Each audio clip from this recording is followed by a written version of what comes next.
Smolensk is a ship that I've long considered to be overpowered. Even after it got nerfed, I really found that this ship is just too good. Its combination of smoke and HE is just disgusting. The amount of fires that this ship lights so consistently and reliably, as well as the amazing shell velocity and pretty good dispersion to go with it. It's just a crazy combination of a light cruiser. Obviously, this is what the Pan-Asian cruiser line wishes it could be. The Smolensk used to be even better since you didn't have to take range mod to get this 15 to 16 kilometers of range. So then you could take reload mod, getting yourself even more DPM. So that was the nerf. That happened a long time ago actually now, but it's still so insane. And I honestly don't play Smolensk all that much because I don't really think it's all that fair. But in an effort to play some ships that I haven't played in a while, you'll notice Kleber the other day.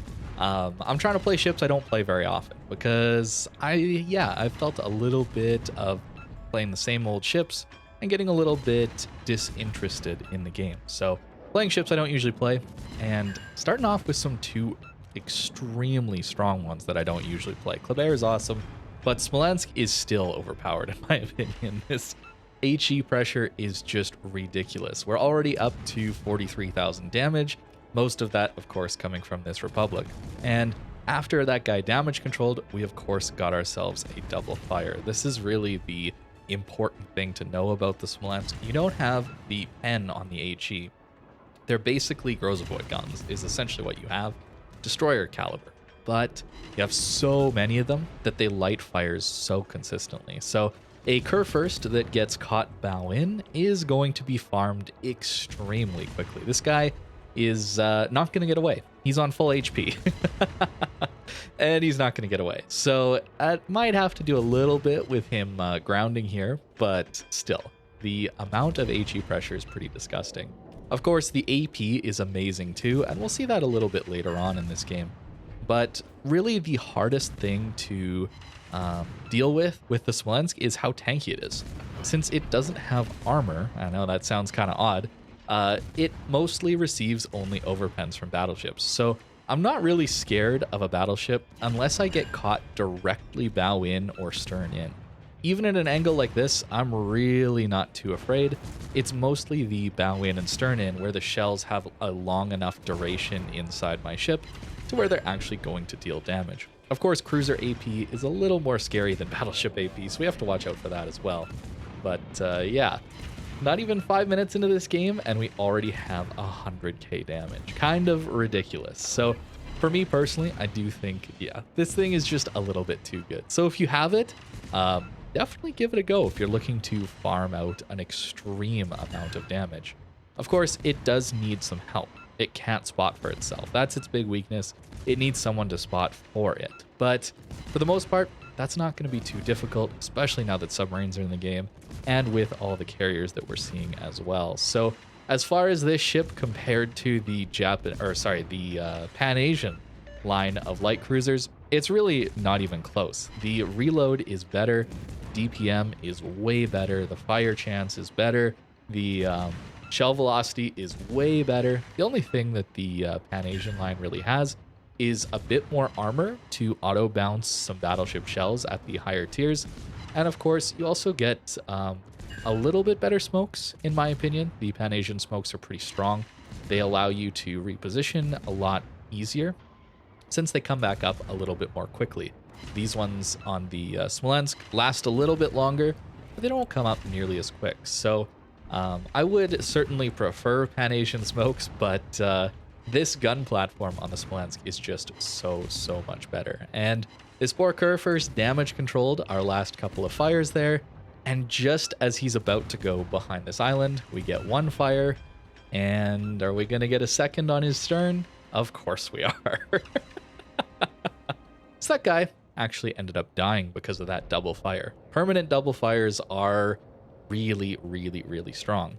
Of course, now that we have a Republic pushing back in, we can just start to farm him as well. Of course, I am getting lucky that battleships are pushing into me.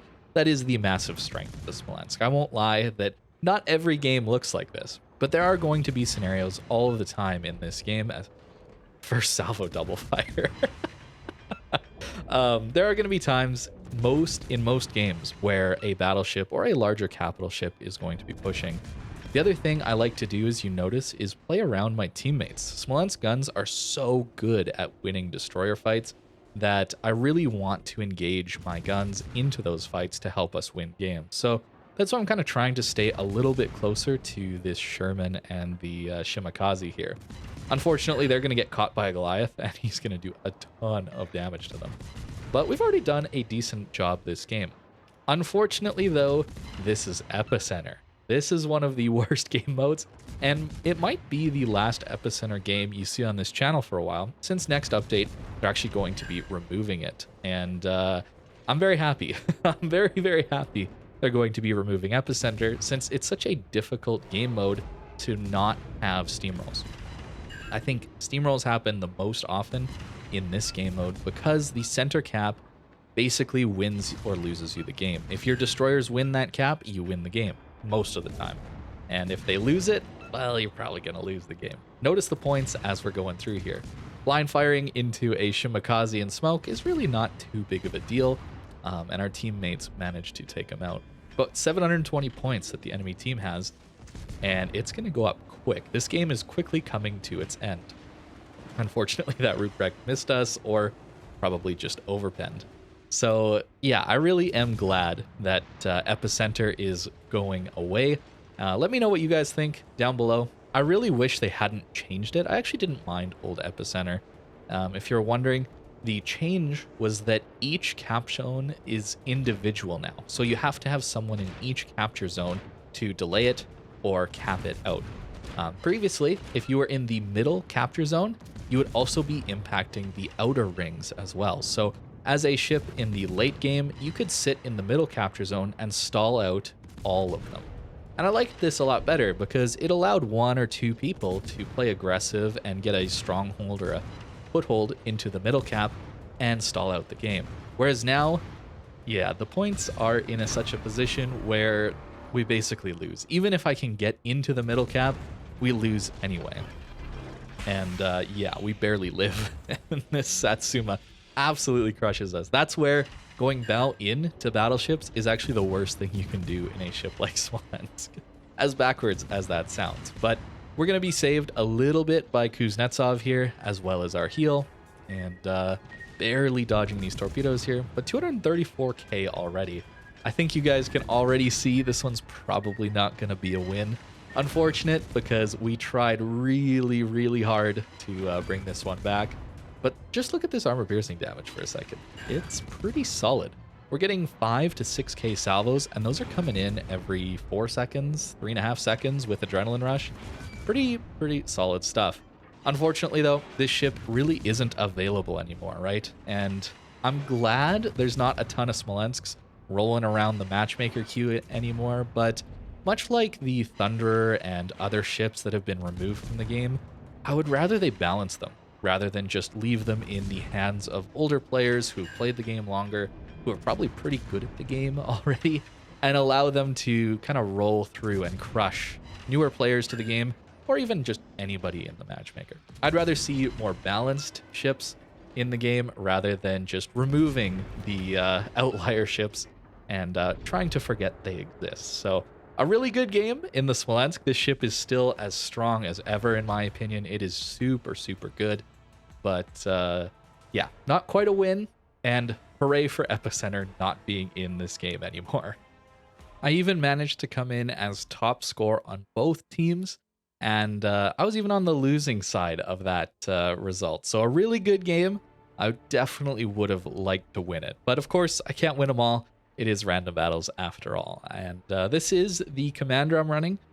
It looks a little odd if it was a specific Smolensk commander, but this ship is really so good that I run a general build on this ship, speccing into AA, primarily so I can run it on a ship like Moskva or Stalingrad and not get instantly focused out by the carrier. I like having Kuznetsov be able to be run on most of my premium ships from the Russian tree, since his skills are just, well, overpowered.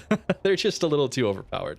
It's difficult to activate his low HP heal on a ship like Smolensk and some of the DDs since it's percentage based. So oftentimes I'm gonna die anyway at those HP pools. But sometimes, like in this game, it can certainly help me out. Although it didn't really change the end result. This is the upgrades I'm using on the Smolensk. I definitely recommend running range mod.